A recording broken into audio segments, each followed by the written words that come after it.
ओशो, जिन्हें भगवान श्री रजनीश के नाम से भी जाना जाता है, की अवेयरनेस एक गहन और परिवर्तनकारी पुस्तक है जो आत्मजागरूकता और चेतना के सार पर प्रकाश डालती है।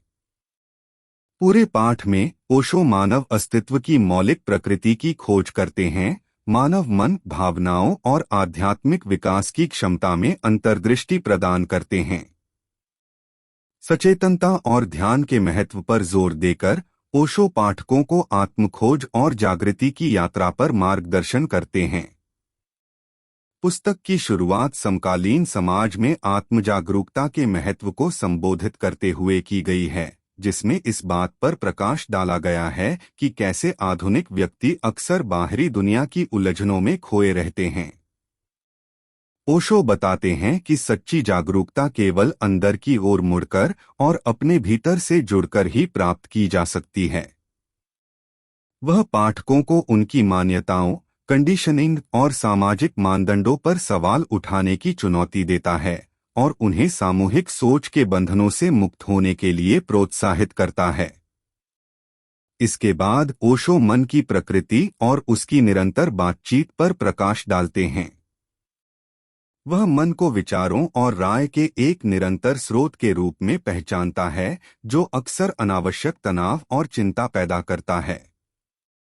ध्यान प्रथाओं और माइंडफुलनेस तकनीकों के माध्यम से ओशो पाठकों को बिना किसी लगाव के अपने विचारों का निरीक्षण करने के लिए मार्गदर्शन करते हैं, जिससे शुद्ध जागरूकता की स्थिति प्राप्त होती है। पुस्तक के प्रमुख विषयों में से एक गवाह की अवधारणा है। ओशो साक्षी के विचार को मन के उस हिस्से के रूप में स्पष्ट करते हैं जो बिना किसी निर्णय या भागीदारी के बस देखता है। साक्षी भाव विकसित करके व्यक्ति अपनी भावनाओं, व्यवहार और विचार पैटर्न की गहरी समझ प्राप्त कर सकते हैं। यह समझ नकारात्मक प्रभावों से अलगाव की भावना पैदा करती है और व्यक्तिगत विकास और परिवर्तन की अनुमति देती है। ओशो मानव जीवन में भावनाओं की भूमिका पर भी प्रकाश डालते हैं। वह पाठकों को सकारात्मक और नकारात्मक दोनों तरह की सभी भावनाओं को मानवीय अनुभव के अभिन्न अंग के रूप में अपनाने के लिए प्रोत्साहित करते हैं। जागरूकता के माध्यम से व्यक्ति अपनी भावनाओं को स्वीकार करना और उन पर कार्रवाई करना सीख सकते हैं, जिससे अधिक भावनात्मक बुद्धिमत्ता और लचीलापन विकसित होता है। पूरी किताब में ओशो वर्तमान क्षण में जीने के महत्व पर जोर देते हैं।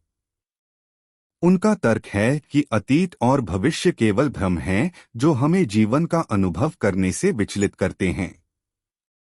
स्वयं को वर्तमान में पूरी तरह डुबोकर हम आनंद, शांति और तृप्ति पा सकते हैं। बाद के अध्यायों में ओशो प्रेम और रिश्तों की अवधारणा की पड़ताल करते हैं। वह इस बात पर जोर देते हैं कि सच्चा प्यार आंतरिक पूर्णता और आत्मप्रेम के स्थान से उत्पन्न होता है। स्वयं के बारे में जागरूकता और समझ पैदा करके व्यक्ति दूसरों के साथ स्वस्थ और सार्थक संबंध विकसित कर सकते हैं। यह पुस्तक मृत्यु और उससे जुड़े भय के विषय को भी छूती है। ओशो मृत्यु को जीवन का एक स्वाभाविक और अपरिहार्य हिस्सा मानते हैं, पाठकों को जागरूकता और स्वीकृति के साथ इसे अपनाने के लिए प्रोत्साहित करते हैं।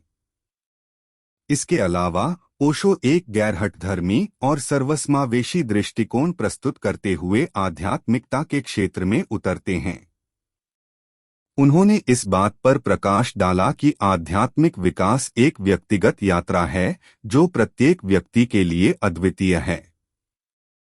वह पाठकों को विभिन्न आध्यात्मिक परंपराओं और प्रथाओं का पता लगाने के लिए प्रोत्साहित करते हैं, ताकि यह पता लगाया जा सके कि गहरे स्तर पर उनके साथ क्या मेल खाता है।